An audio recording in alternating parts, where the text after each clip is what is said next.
함께 인사하겠습니다. 잘 나오셨습니다.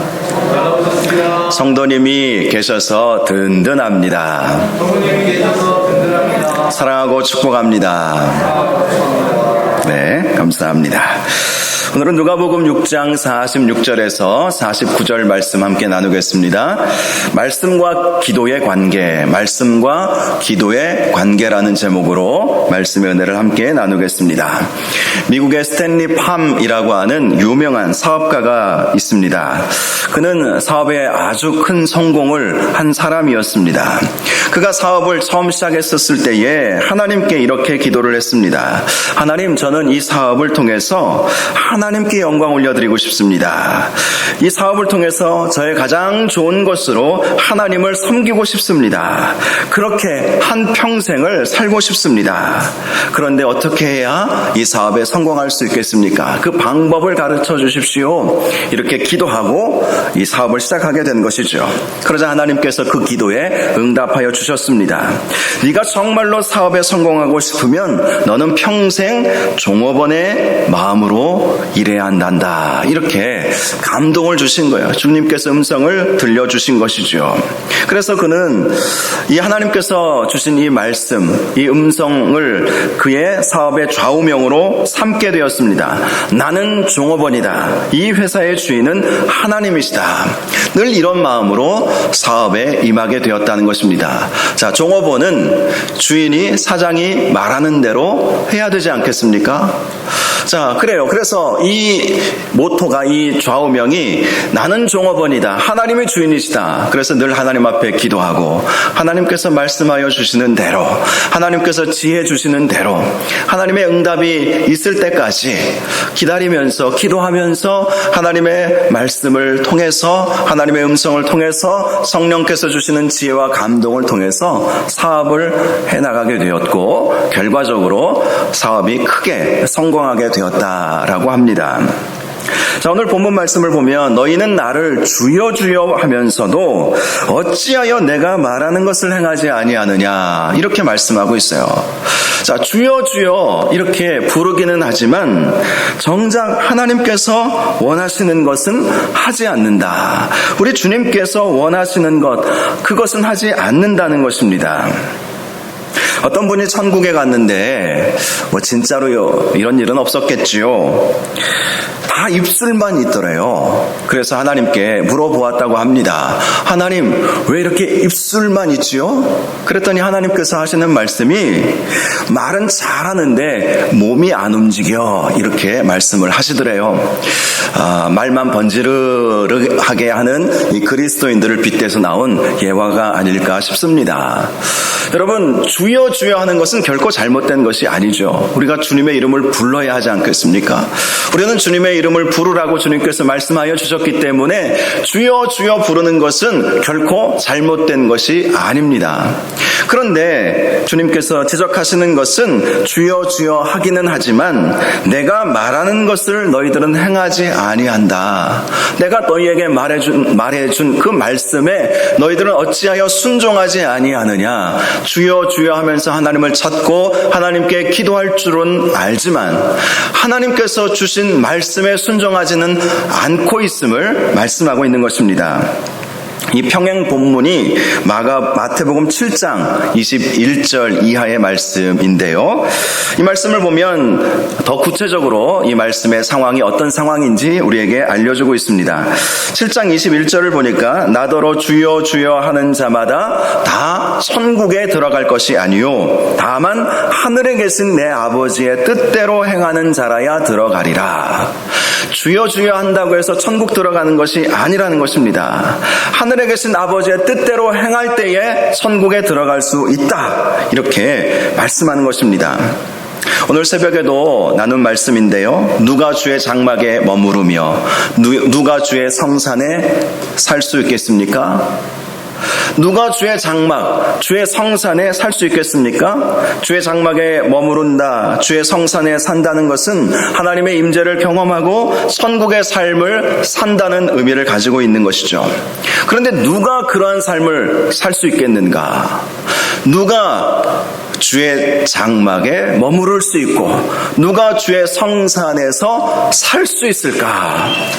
이 답을 이렇게 말씀을 하고 있습니다. 말씀을 보면 결과적으로 10가지의 답들이 나와 있는데요. 두 가지로 요약할 수가 있어요. 첫 번째로는 하나님을 닮은 성품을 가져야 한다는 것이죠. 하나님 닮은 성품을 가지고 있어야 주의 장막에 머무르고 주의 성산에 살 수 있다. 이 산다는 말씀이 참 의미가 있지 않습니까? 선다라는 말씀이 아니라 산다. 제가 말씀을 보면서 처음에는 이 주의 성산에 설 수 있는가 이렇게 이해를 했는데 얼핏 본 것이죠. 말씀을 다시 보니까 누가 주의 성산에 살 수 있는가? 하나님과 동행하며, 이 주의 성산은 예루살렘 성전을 말하는 것이잖아요. 누가 주의 성산에 주님과 함께 동행하며 살 수 있는가? 그것은 마음의 성품이 하나님을 닮아야 한다는 것입니다. 거룩한 마음을 가져야 하는 것이고 또 진실한 행위가 있어야 한다는 것이죠. 정직하고 또 말씀을 보면 이 이웃에게 거짓 비방하지 말고 거짓말하지 말고 또 이자를 받고 돈을 구워주지 말고 이런 말씀들이 나와 있거든요. 자, 누가 주의 성산에 살 수 있겠는가? 누가 주의 장막에 머무를 수 있겠는가? 그것은 마음이 하나님의 성품을 닮아야 하고 우리의 삶이 하나님께 영광을 올려 드릴 수 있어야 한다는 것입니다. 이것을 오늘 새벽에 결론적으로 삶의 예배다 이렇게 말씀을 드렸어요. 삶의 예배를 하나님이 보신다는 것이죠. 우리의 삶이 거룩하고 진실하고 정직해야 하나님과 동행할 수 있다라는 것을 우리에게 말씀해 주시는 것입니다. 마태복음 7장 22절을 보면 지금 주여 주여 하면서 결국 천국에 가지 못하는 사람들의 대상이 누구인지 말씀해 주고 있는데요. 그날에 많은 사람이 나더러 이르되 주여 주여 우리가 주의 이름으로 선지자 노릇하며 주의 이름으로 귀신을 쫓아내며 주의 이름으로 많은 권능을 행하지 아니하였나이까 하리니. 자, 그날이라고 하는 것은 마지막 날을 말하는 것이죠. 그날 마지막 날 심판대 앞에서 많은 사람들이 주여 주여 했다는 거예요. 주님의 이름으로 선지자 노릇도 했습니다. 주의 이름으로 귀신을 쫓아내기도 했습니다. 주의 이름으로 많은 권능도 행했습니다. 주여 주여 주의 이름을 부르면서 이러한 놀라운 역사들을 이루어냈다. 그렇게 말하는 사람들이 많을 것이다. 많다는 말씀에 우리가 주목할 필요가 있죠. 소수가 그런 것이 아니라 정말로 많은 사람들이 천국문 앞에서 제가 주님의 이름으로 선지자 노릇도 했고요. 주님의 이름으로 귀신도 쫓아냈고요. 주님의 이름으로 많은 권능도 행했습니다. 자, 이 말이 무엇을 의미하는 것이죠? 그러니 천국문을 활짝 좀 열어주십시오. 당당하게 개선문을 지나가는 이 장군처럼, 이 군인처럼 지나가고 싶다, 이런 말을 하는 거예요. 그런데 23절을 보니까 문제가 있어요. 그때에 내가 그들에게 밝히 말하되 내가 너희를 도무지 알지 못하니 불법을 행하는 자들아 내게서 떠나가라 하리라. 자, 주의 이름으로 선지자 노릇하고 주의 이름으로 귀신을 쫓아내고 주의 이름으로 많은 권능을 행한 것, 이것을 우리 주님은 불법을 행했다 이렇게 말씀을 하시는 거예요. 물론 그 행위 자체는 불법이 아닐 수도 있고 불법일 수도 있죠. 자, 무엇 때문에 예수님은 이들을 향해서 너희들은 불법을 행하였다, 그러므로 내게서 떠나가라 이렇게 말씀하셨을까요? 내게서 떠나가라, 이것은 너희는 천국을 들어올 자격이 없다 이런 말씀을 하시는 것이죠. 그들은 주여 주여 불렀지만 결국은 말씀을 보면 하늘에 계신 아버지의 뜻대로 행하지 않았기 때문이라는 거예요. 오늘날 우리가 이것을 적용해 보자면 그들은 기도는 했습니다. 능력도 나타낼 수 있었습니다. 주의 이름의 능력이 있기 때문에. 지난주에 우리가 하나님의 자녀로서 가지고 있는 권세, 그 권세를 우리가 4가지 방법으로 이 권세를 사용할 수 있다 이렇게 말씀드리지 않았습니까? 하나님의 말씀, 그리고 성령의 권능으로, 그리고 또 뭐가 있었죠?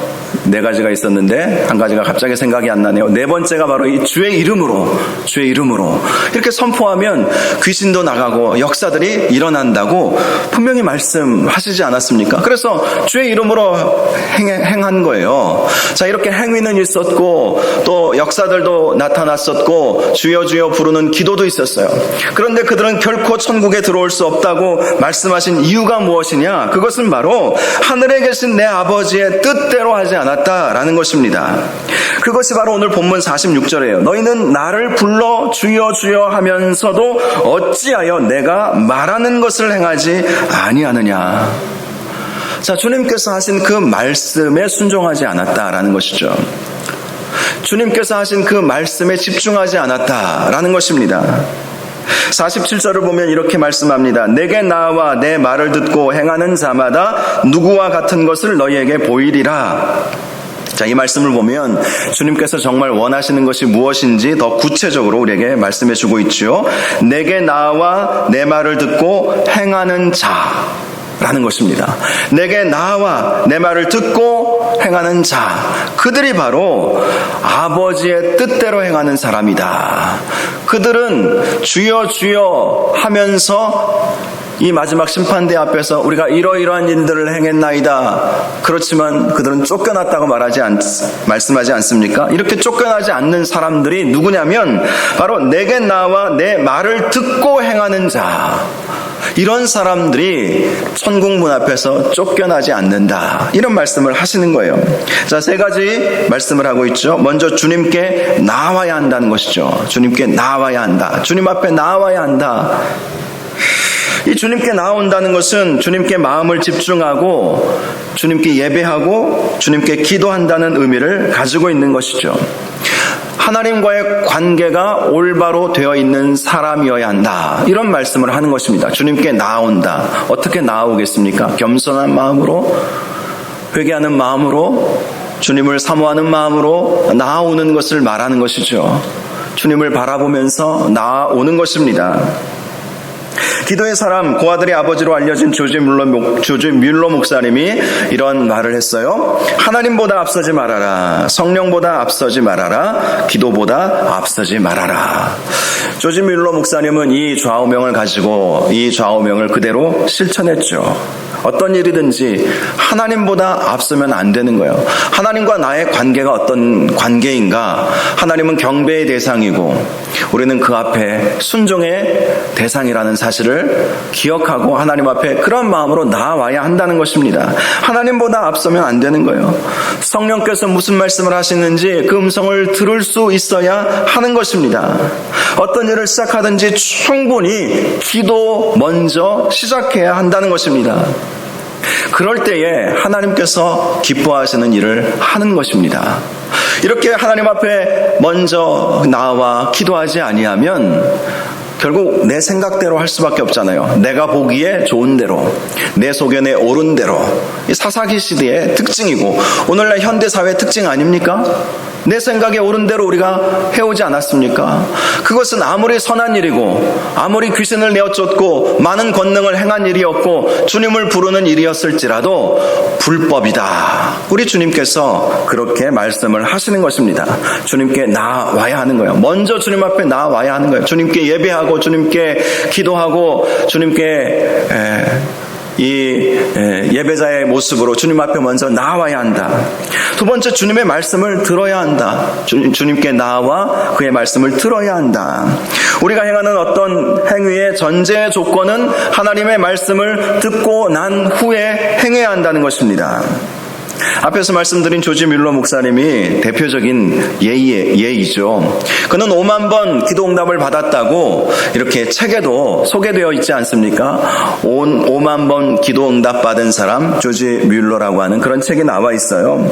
그분이 이렇게 많은 기도를 응답받게 된 것은 그는 항상 말씀에 기초한 기도자였기 때문입니다. 어떤 기도든지 말씀 붙잡고 기도했어요.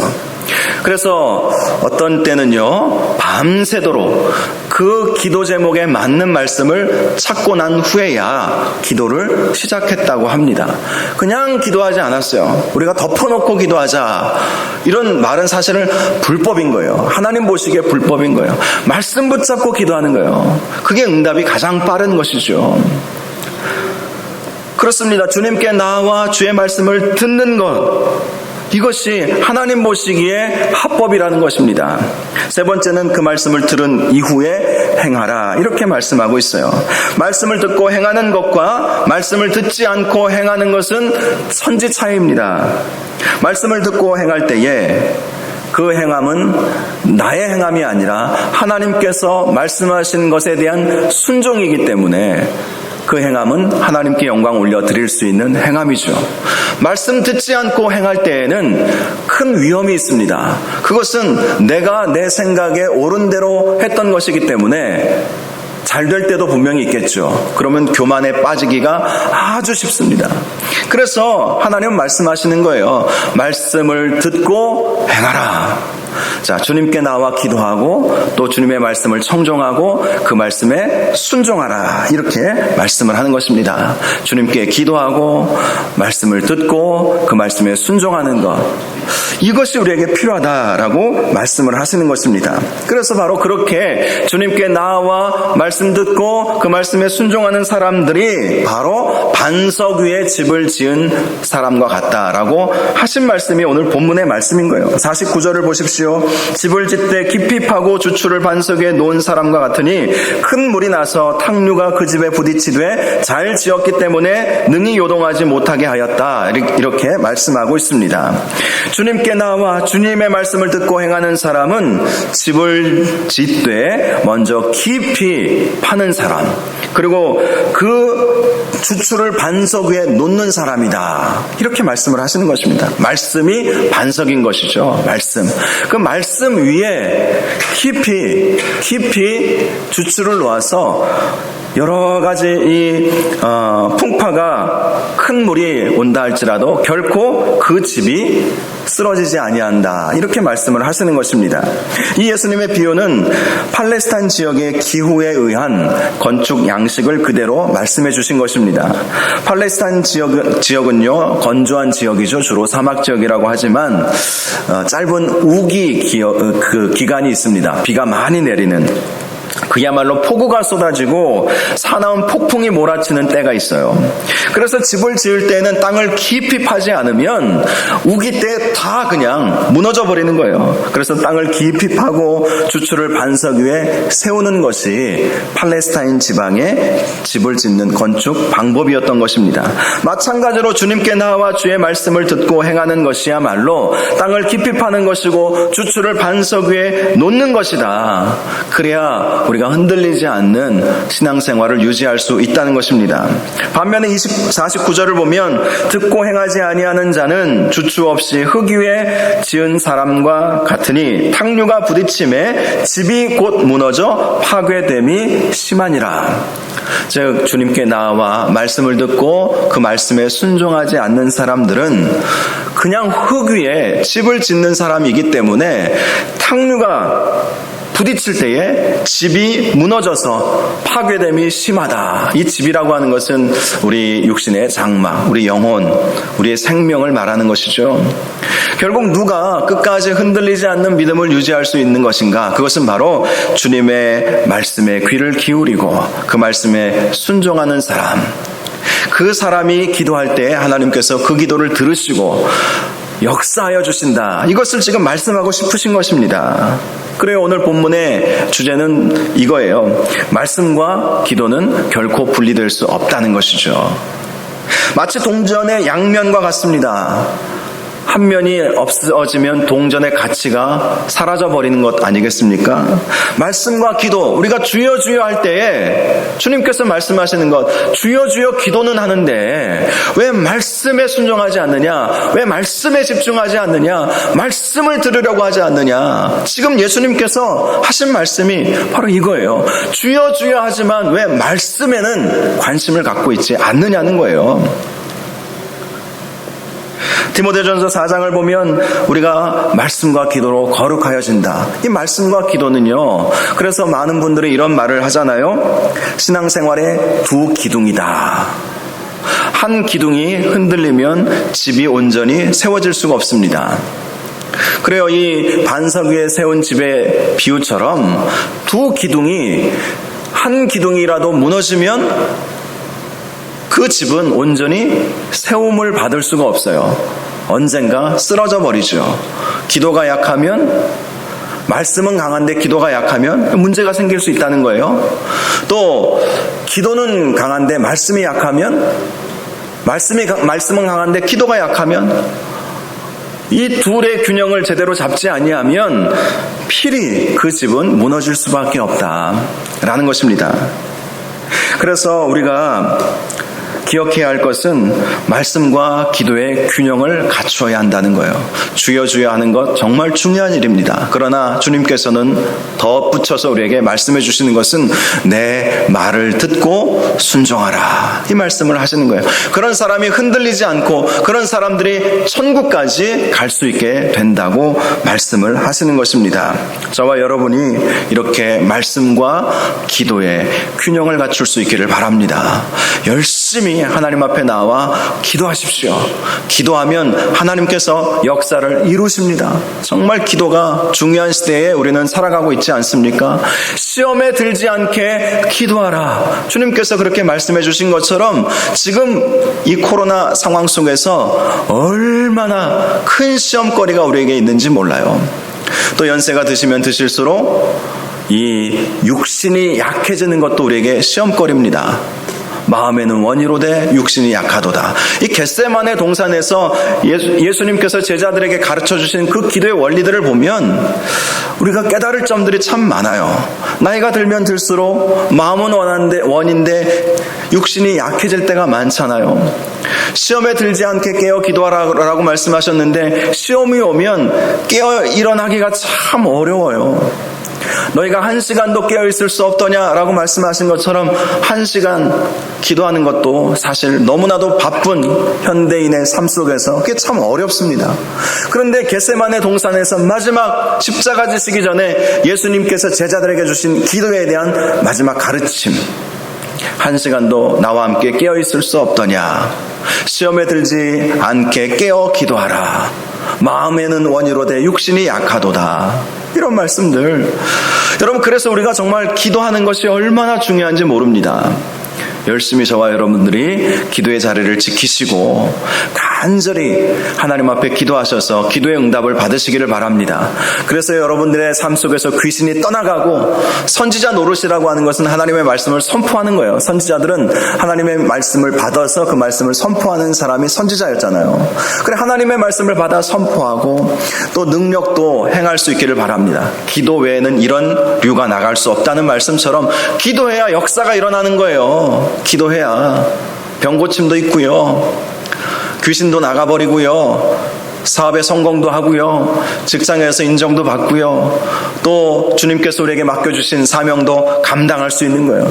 기도하는 사람이 이러한 하나님의 은혜를 누리며 살 수 있어요. 그런데 오늘 본문 말씀을 보면 그렇게 주여 주여 하는 것으로만 그치지 말고 하나님 말씀에 집중하고 그 말씀을 묵상하고 그 말씀을 연구하고 그 말씀이 과연 그러한가, 이 과연 그러한가라고 하는 이 말씀은 말씀을 묵상하는 거거든요. 여러분, 열심히 기도하는 것과 열심히 말씀 중심으로 사는 것이 든든하게 우리에게 딱 이렇게 잡혀져 있어야 한다는 것입니다. 어떤 분은 기도가 약하신 분이 계세요. 공부하는 거 좋아하시는 분들, 그래서 말씀은 잘 보시고 성경 공부도 잘 하시는데 정작 기도 자리는 한 번도 잘 안 보이시는 분들이 계시더라고요. 보면 우리 교회 성도님들을 말하는 것이 아니라 제가 목회하면서 참 다양한 성도들을 많이 만나보지 않았습니까? 우리 교회 오기 전에 초대형 교회에서 사역하면서 수천 명의 성도들을 제가 함께 경험하고 왔는데요. 정말 그래요. 어떤 분은 성경 공부, 바이블 칼리지, 또 무슨 그 제자훈련, 무슨 성경훈련 프로그램, 성경 파노라마, 모든 건 다 잘해요. 그런데 새벽 기도도 안 나와요. 금요 철야도 잘 안 나와요. 가끔 나오면 일찍 가버려요. 기도도 하는 둥 마는 둥. 이거 문제가 생기는 거예요. 큰 풍파가 오면 다 무너져 버린다는 것입니다. 예수님이 하신 말씀이 그거예요. 반대로 어떤 분은 열심히 기도는 하는데 말씀을 배우는 것에 대해서는 큰 관심이 없어요. 덮어놓고 기도하자. 이게 문제가 될 수도 있는 것이죠. 말씀 배우는 것이 사실은 쉽지 않아요. 말씀을 창세기부터 열심히 한번 읽어보려고 시작하다가 주로 어디에서 막힙니까? 출애굽기 중간쯤 보면 이 시내산에서 모세가 율법의 말씀을 받아 내려오잖아요. 그래요. 밑에서 금송아지 사건이 일어나요. 그리고 하나님께서 모세 보고 내려가라고 하시죠. 그리고 모세가 내려가서 금송아지 앞에서 뛰노는 사람들을 보면서 그리고 그 받은 십계명의 두 돌판을 던져버리죠. 그 다음부터는 이제 율법의 말씀들이 나오거든요. 그럼 여기서부터 도대체 이게 무슨 의미인지 하나도 모르겠고, 우리가 며칠 전까지 출애굽기 말씀을 새벽마다 묵상했는데 도대체 무슨 말씀인지 하나도 그 의미가 와닿지도 않고 억지 해석인 것 같고 막 그래서 은혜도 안 되고 그래요. 그래도 어찌해서 뭐 출애굽기까지는 넘어갔어요. 그런데 레위기, 야 이건 또 무슨 전혀 상관이 없는, 오늘날 뭐 우리가 제사를 드립니까? 구약의 제사법 전혀 우리와는 상관없는 것 아니겠어요? 그런데 그 앞에서 이제 딱 막히죠. 저도 중고등부 시절에 성경 일독 도전해 보려고 성경책을 사서 막 메모해가면서 줄쳐가면서 막 읽었는데요. 제가 중고등부 졸업할 때까지 보면 창세기와 출애굽기까지만 빨간 줄이 그어져 있고 레위기부터는 깨끗합니다. 그러다가 다시 마태복음부터 좀 읽어봐야 되겠다 하고 마태복음을 딱 이제 시작을 해요. 그럼 마태복음 또 누가 누구를 낳고 뭔 나와는 상관없는 족보들이 그렇게 많이 기록이 되어 있는지. 그래요. 성경을 공부하고 이해한다는 거 결코 쉬운 일이 아닙니다. 그러나 하나님 말씀을 배우고 그 말씀을 묵상하고, 우리가 성경을 우리가 배울 때 여러 가지 방법이 있잖아요. 뭐 공부하고 암송하고 뭐 이렇게 훈련받고 성경 공부하고 뭐 이런 방법들이 있지 않습니까? 여러분 쉽지 않지만 기도도 사실 쉽지 않은 거거든요. 쉽지 않은 것이기 때문에 우리가 더 열과 성의를 다해서 해내야 하는 것이죠. 신앙생활을 잘하기 위해서는, 흔들리지 않고 시험과 풍파가 왔을 때 무너지지 않기 위해서는 우리가 말씀에 집중하고 또 기도에 집중하는 이 두 기둥을 잘 세워야 한다는 것입니다. 그래야 불법이 아니라 하나님 보시기에 합법적인 신앙생활을 하는 것이고, 그런 사람이 이 탕류가 부딪혀도 흔들리지 않고 무너지지 않는 신앙생활을 하는 것이고, 끝까지 천국에 가서 잘하였도다 착하고 충성된 종아, 이렇게 칭찬받을 수 있다라는 것입니다. 저와 여러분이 오늘 이 말씀과 기도는 우리의 삶의 두 가지 기둥이다. 신앙생활의 두 기둥이다. 이 사실을 꼭 기억하시고 이 밤에 우리가 기도할 때 하나님 더욱더 하나님 앞에 나와 기도하게 하시고 더욱더 하나님의 말씀에 집중하게 하셔서 아무리 어려운 시험거리, 풍파 우리에게 몰아닥친다 할지라도 결코 무너지지 않고 결코 좌절하지 않고 절망하지 않고 굳건히 설 수 있도록 버티고 견디는 것이 믿음의 정이라고 말씀드리지 않았습니까? 어떻게 버티고 견딜 수 있어요? 말씀과 기도로 꽉 세워질 때 이 시험 많은 세상을 우리가 이겨낼 수가 있다라는 것을 기억하시고 이 밤에 우리가 기도할 때 하나님 말씀과 기도에 집중하여서 우리의 신앙생활이 더욱더 이 말씀과 기도 가운데 든든히 세워져 갈 수 있도록 아무리 풍파가 몰아닥친다 할지라도 흔들리지 않도록 인도하여 달라고 이렇게 기도할 수 있기를 바랍니다. 그래서 건강한 신앙생활을 할 수 있도록 인도하여 달라고 함께 기도할 수 있기를 바랍니다. 우리 먼저 말씀 생각하면서 주여 한번 부르시고 기도하겠습니다. 주여, 거룩하고 존귀하신 아버지 하나님, 오늘도 우리에게 귀한 말씀을 허락하여 주시니 감사합니다. 주여 주여 하면서도 하나님 말씀에 순종하지 아니하는 사람들